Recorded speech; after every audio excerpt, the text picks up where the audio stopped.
तो hello friends, स्वागत है आपका हमारे यूट्यूब चैनल मैगजीन्स में एक बार फिर से। तो मैं आज का करंट अफेयर शुरू करने जा रहा हूँ 22 मई और 23 मई का। किसका 22 और 23 मई का करंट अफेयर शुरू करने जा रहा हूँ। तो 22 मई पहले से पहले बात इंपॉर्टेंट डेज के बारे में बात कर लेते हैं। तो 22 मई को मनाया गया था इंटरनेशनल बायोडाइवर्सिटी डे। क्या इंटरनेशनल बायोलॉजिकल डाइवर्सिटी डे मनाया गया था। कितने तारीख को? 22 मई को। ठीक है। इसका थीम क्या रहा था? Building a shared future for all life. ठीक है। और इसको कब अडॉप्ट किया गया था? तो ये दिसंबर 2020 में अडॉप्ट किया गया था। किन के द्वारा?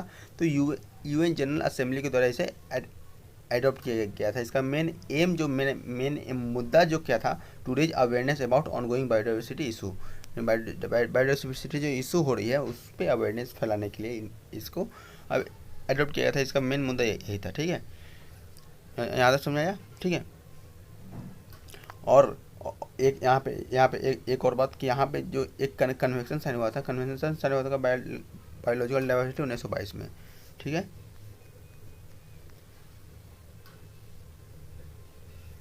अच्छा, अब 22 मई के बारे में बात होगी, तो अब बात करते हैं 23 मई। 23 मई को क्या मनाया जा रहा है? World turtle day. वो क्या? वर्ल्ड टर्टल डे मनाया जा रहा है। वर्ल्ड टर्टल डे मनाया जा रहा है कितने तारीख को? 22 तारीख को। ठीक है। तो चलिए इसके बारे में थोड़ा सा और थोड़ा सा जानते हैं। ठीक है। तो सबसे पहले पहले पहले बात एक कब शुरू में कब मनाया गया था? तो शुरू में 2000 में मनाया गया था। किसके द्वारा? किनके द्वारा? अमेरिकन टर्टल रेस्क्यू के द्वारा। किसके द्वारा? अमेरिकन टर्टल रेस्क्यू के द्वारा मनाया गया था। ये एक नॉन प्रॉफिट ऑर्गेनाइजेशन है जिसको इस्टेब्लिश किया गया था 1990 में। इसको 1990 में इस्टेब्लिश किया गया था। और क्यों इस्टेब्लिश किया गया था? Protection of all species of turtle and turtle. ठीक है, उनके प्रोटेक्शन के लिए। ठीक। अच्छा, तो इसके बारे में अब टर्टल की बात होगी, ये थोड़ा सा टर्टल की थोड़ा सा एडिशनल जानकारी कर लेते हैं जो हमारे इंडिया से रिलेटेड है। ठीक है। तो एक और जानिए, the coast of Orissa of India. ठीक है। इंडिया में उड़ीसा में क्या होता है? लार्जेस्ट हर साल क्या largest number of olive ridley जो टर्टल है वो आती है। ठीक है। और यहाँ पे ब्रीडिंग करती है। ठीक है। और इसके साथ साथ कहाँ कहाँ कहाँ आती है? मेक्सिको और कोस्टा रिका में भी आती है। क्या कहाँ आती है? मेक्सिको और कोस्टा रिका में भी आती है। ठीक है। अच्छा, उड़ीसा में कहाँ आती है? तो यहाँ पे देखिए, उड़ीसा में क्या है? गरी माथा मरीन सेंचुरी। कहाँ पे? गरी माथा मरीन सेंचुरी। ठीक है। वर्ल्ड लार्जेस्ट कॉलोनी, इसको बोला गया है world largest colony of breeding of olive ridley turtle. Olive ridley turtle का ब्रीडिंग के लिए वर्ल्ड लार्जेस्ट कॉलोनी बोला गया किसको? उड़ीसा का जो है गहीर माथा मरीन सेंचुरी। ठीक है। और इसको यहाँ पे मास नेस्टिंग वाला भी होता है। वही बोलते हैं मास नेस्टिंग, बहुत ज़्यादा मात्रा में आते हैं। ठीक है। अच्छा अच्छा, अब एक और वायरस के बारे में पता चल रहा है जिसका नाम मंकी पॉक्स बोला गया है। क्या बोला गया? मंकी पॉक्स, जिसको 80 मंकी पॉक्स का केसेस देखा गया है 11 कंट्रीज में। 80 मंकी पॉक्स का देखा गया है 11 कंट्रीज में। ठीक है। तो इंडिया भी इस पे थोड़ा सा अब रिसर्च वगैरह कर रहा है। अलर्ट पे है इंडिया भी, क्योंकि बहुत ज़्यादा कोई टेस्ट वगैरह हो रही है। तो वही लिखा हुआ है ICMR, Indian council of medical research, NDC, national centre for disease control, put on alert as who confirm, जिन्होंने कंफर्म किया 80 monkey pox cases in 11 countries. ठीक है। मंकी पॉक्स इस तरह का देखिए है। और कहाँ कहाँ? तो ये कंट्री में ज़्यादा है, और इधर ये किधर, ये सब कंट्री में क्या है? मंकी पॉक्स केसेस अभी पता चल रहे हैं। ठीक है। मंकी पॉक्स केसेस कहाँ से आती है?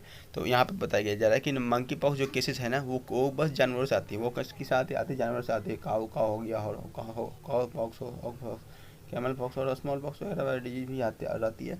ठीक है। अच्छा, मंकी पॉक्स जो डिजीज है इसमें कौन सा वायरस पाया जाता है? तो ऑर्थोपॉक्स वायरस पाया जाता है। ठीक है। और कहाँ से बिलोंग करते हैं? तो ऑर्थोपॉक्स वायरस जीन से बिलोंग करता है मंकी पॉक्स वायरस। ठीक है। चलिए, इधर समझ में आया?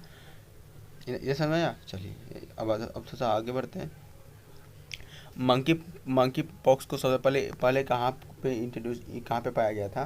ठीक है। तो इंस्टीट्यूट इन कैंपेन में 1958 में पाया गया था। कहाँ पे? कौन सा वायरस? Monkey pox virus. ठीक है। और कौन सा जू में? तो रूथर डैम जो 1966 में पाया गया था।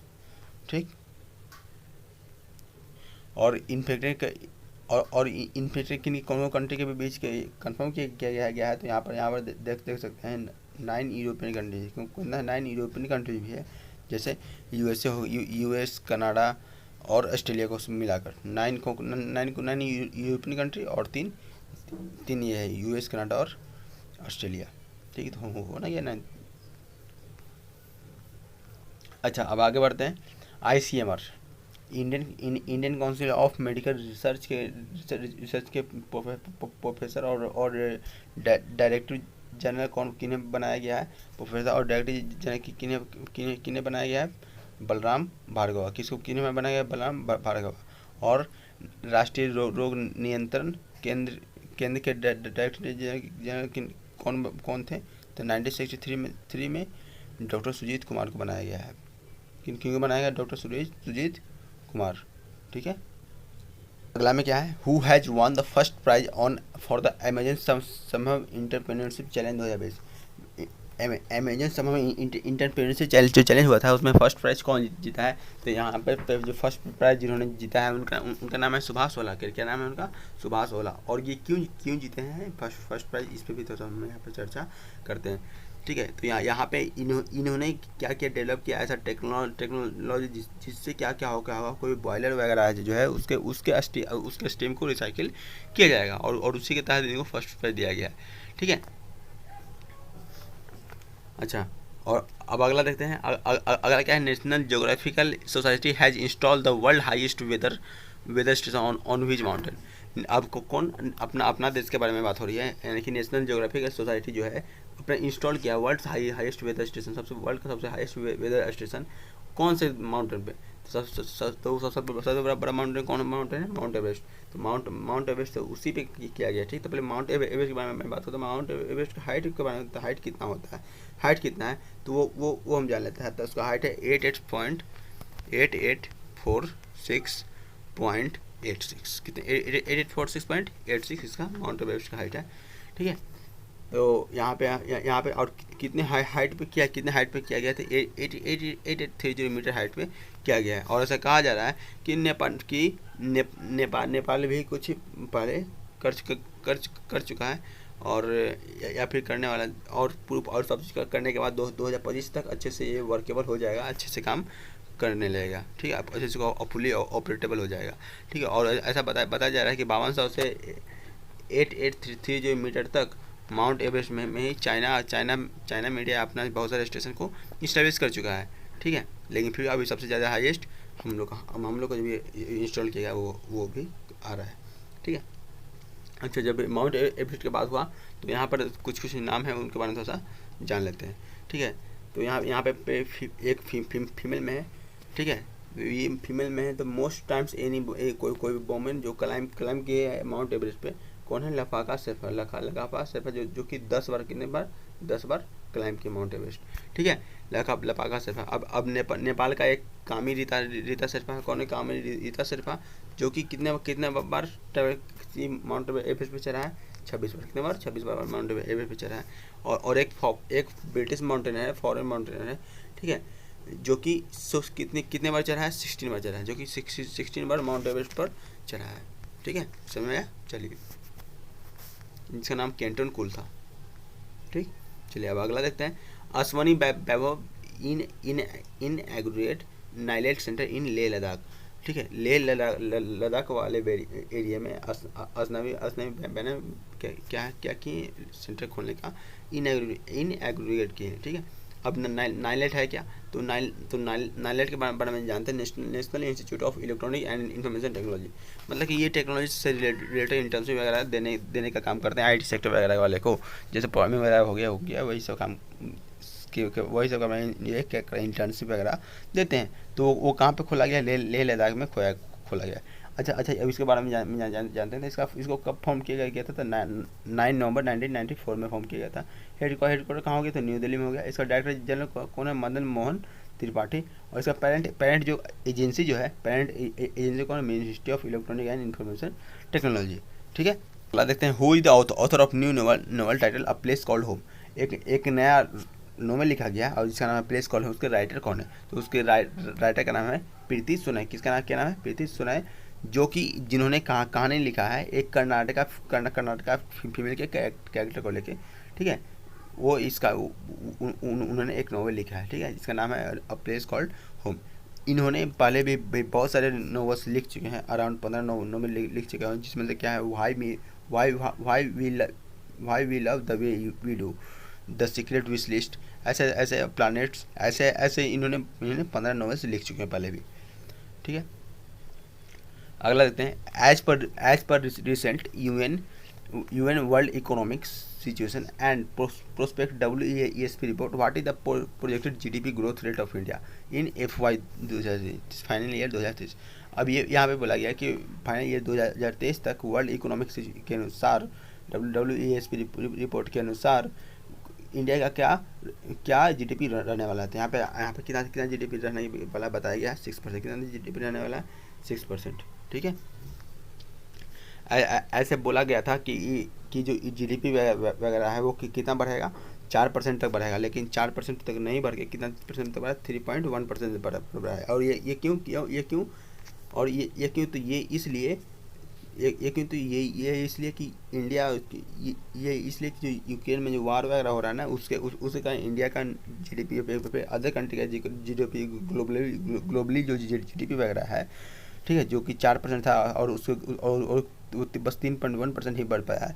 क्यों ऐसा, क्योंकि वो यूक्रेन वगैरह के जो लड़ाई वगैरह है उसके कारण यहाँ पे जीडीपी वगैरह पे बहुत ज़्यादा इफेक्ट वगैरह पड़ रहे हैं, ठीक है। जो यूक्रेन पे जो हुआ है हमला वगैरह, उसका इम्पैक्ट भी कहीं कहीं है देखने को, ठीक है।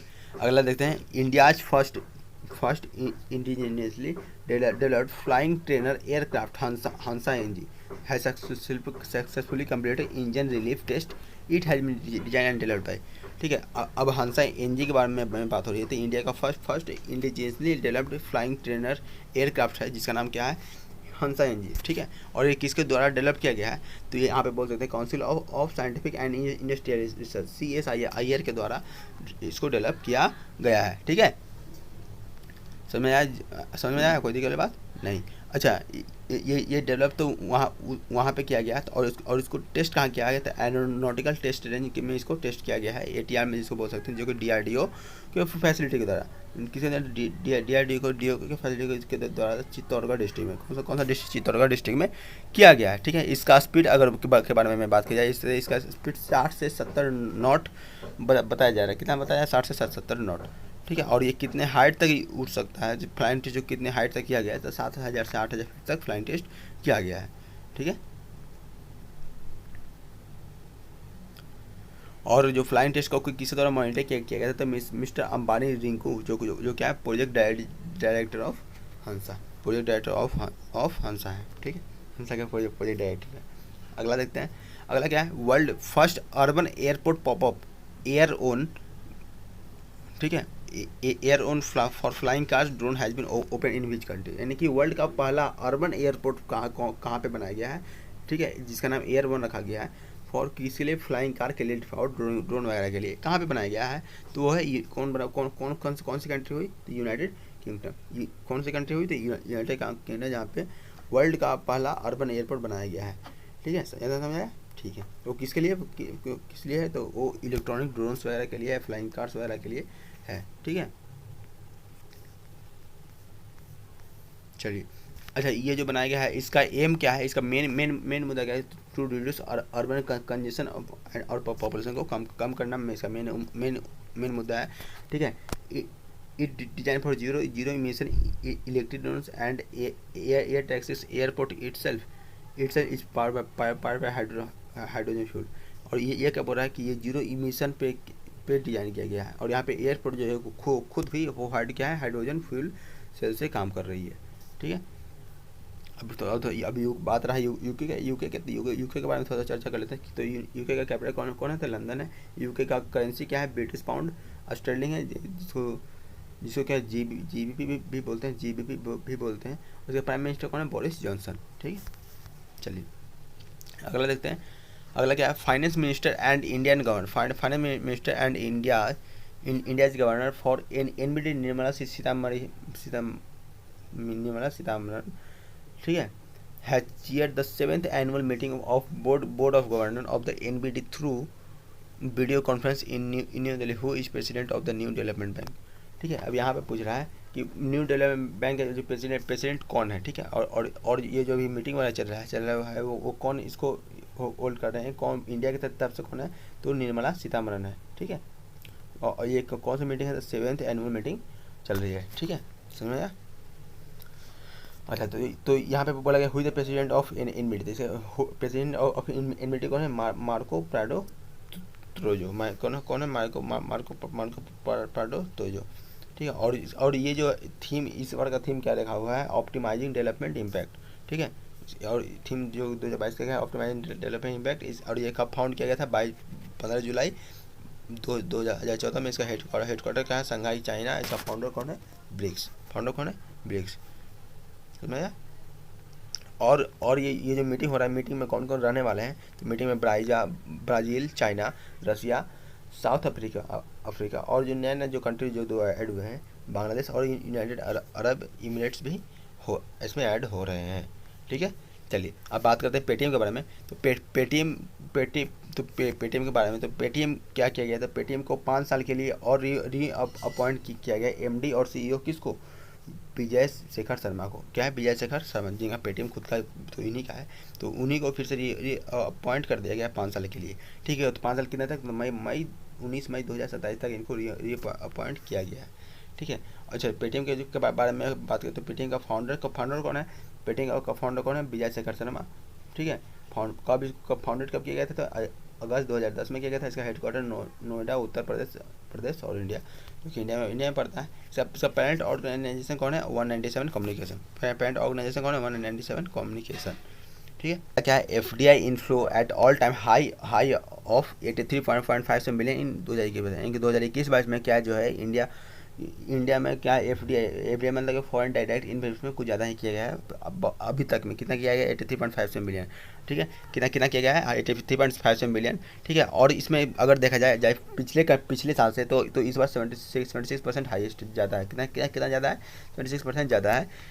ठीक है, जो कि कितना 1.34 बिलियन होता है। ठीक है, अब टॉप इन्वेस्टर के बारे में बात करते हैं, तो कौन है, सिंगापुर, यूएसए और मॉडिटीज। ठीक है, अब ये किस सेक्टर में ज़्यादा इन्वेस्ट किया गया है, तो वो यहाँ पे लिखा गया, कंप्यूटर सॉफ्टवेयर पे ज़्यादा इन्वेस्ट किया गया, हार्डवेयर के में ज़्यादा इन्वेस्ट किया गया है। ठीक है, चलिए, और ऑटोमोबाइल इंडस्ट्री वगैरह में भी इसमें आता है। ठीक है, अगला क्या है, ऑस्ट्रेलिया। अब बात करते हैं ऑस्ट्रेलिया के बारे में, तो क्या है लिखा हुआ है, ऑस्ट्रेलिया में क्या है, स्कॉट मॉरिसन जो है नेशनल इलेक्शन लेबर पार्टी क्या है जो वो लॉस कर चुके हैं। ठीक है, लॉस कर चुके हैं। ठीक है, कौन लॉस किया है, स्कॉट मॉरिसन, और विन कौन किया है, जो जीते कौन है, लेबर पार्टी एंथोनी। कौन यहाँ पर जीते हैं, लेबर पार्टी के एंथोनी एल्बा जो है, इन्होंने जीता है। ठीक है, जो कि नेशनल इलेक्शन वगैरह हुआ था उसमें। ठीक है, अच्छा, तो आप लोग को मालूम होगा कि क्वाड नीति जो है, क्वाड नीति के कौन कौन से देश मेंबर थे, तो ऑस्ट्रेलिया हो गया, जापान हो गया, इंडिया और थे, और यूएसए। तो उसमें जो मीटिंग होने वाला था उसमें कौन जाने थे, स्कॉट मॉरिसन। लेकिन ये है जो हार चुके हैं, तो ये नहीं जाएंगे। आप कौन जाएंगे, एंथोनी एल्बा जाएंगे, जो कि लेबर पार्टी के हैं। ठीक है, चलिए, पूरे जो हुआ था। ठीक है, कितना सीट पे हुआ था, एक 51 सीट्स वगैरह पे हुआ था। उनको शायद 72 सीट्स ही मिले हैं, लेकिन फिर ये जीत चुके हैं। ठीक, अगला क्या है, Bangladesh hold it's first international professional boxing tournament. ये यानी कि बांग्लादेश जो है क्या है, पहला international professional boxing tournament arrange किया है, जीता है। मतलब वहाँ पे पहला इंटरनेशनल बॉक्सिंग टूर्नामेंट मनाया जा रहा है, किया जा रहा है। ठीक है, और अब ये पहला इंटरनेशनल बॉक्सिंग टूर्नामेंट जो है किसके द्वारा किया गया जा रहा है, तो बांग्लादेश बॉक्सिंग फाउंडेशन के द्वारा किया जा रहा है। ठीक है, और इसमें और ये कहाँ पे किया जा रहा है, तो कहाँ पे, शहीद सुहरावर्दी इंडोर स्टेडियम मीरापुर, जो कि ढाका में है, वहाँ पे किया जा रहा है। ठीक है, और इसमें कितना बॉक्सर पार्ट लिए हैं, तो 14 बॉक्सर पार्ट लिए हैं बॉक्सिंग चैंपियन में, जिसमें 11 के यहाँ के हैं, 11 बांग्लादेश के हैं, 2 नेपाल के हैं और एक इंडिया से हैं। हमारे इंडिया से भी एक है। ठीक है, 2 और एक इंडिया से हैं। ठीक है, और इंडिया से कौन है, हर्ष गिल है। इंडिया से कौन है, हर्ष गिल है, जो कि 2 बार चैंपियन रह चुके हैं, नेशनल चैंपियन रह चुके हैं। ठीक, जो कि 2 बार नेशनल चैंपियन रह चुके हैं, इंडिया से वो है। ठीक है,